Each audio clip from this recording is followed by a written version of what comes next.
I've seen different posts from guys. Like I was vulnerable and my girlfriend, my wife, my significant other, whatever the case was, just sort of like hammered me with it, like hurt me with it and things of that nature. So clearly there are women out there who think weakness, showing any kind of weakness, having a man having emotions is wrong and is not what they want. And I guess I'm curious from your perspective, why is that? Like, Yeah. what do you think about it? On one hand, I think that stems from internalized misogyny on the women's part. A lot of the time, women aren't a monolith and aren't all perfectly healed and perfect arbiters of feminism. I think also there's a way to start to shift these behaviors internal to a relationship that isn't necessarily out of the blue. You just break down in front of your partner. Not to say that that's necessarily what's happening every single time that a man feels like he was vulnerable and then gets beaten down because of it from a woman partner, but this is the first time a man has ever been vulnerable, and it could be a lot for that partner to hold and carry. And that partner may not be equipped to hold your vulnerability in that moment, whether because they have never seen this from you before,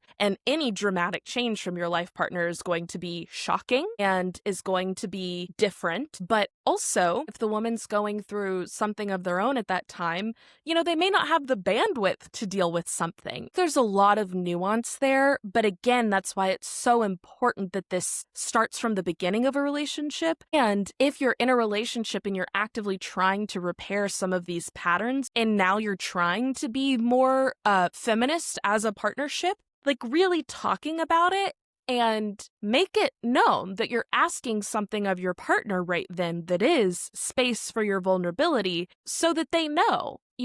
And also set yourself up for success in that if you're trying to be vulnerable, maybe not in the middle of like your kid's birthday party, maybe not after they got in an argument with their boss that day, the obvious things that I'll just throw out there too. I'm sure it happens where women are settling into their insecurity and fear-based trauma responses as well, where they do just smack down the vulnerability. But I would say they're operating out of the same internalized misogyny that the men are that are now trying to unwork this. And that's why you have to, in a partnership, undo it as a partnership.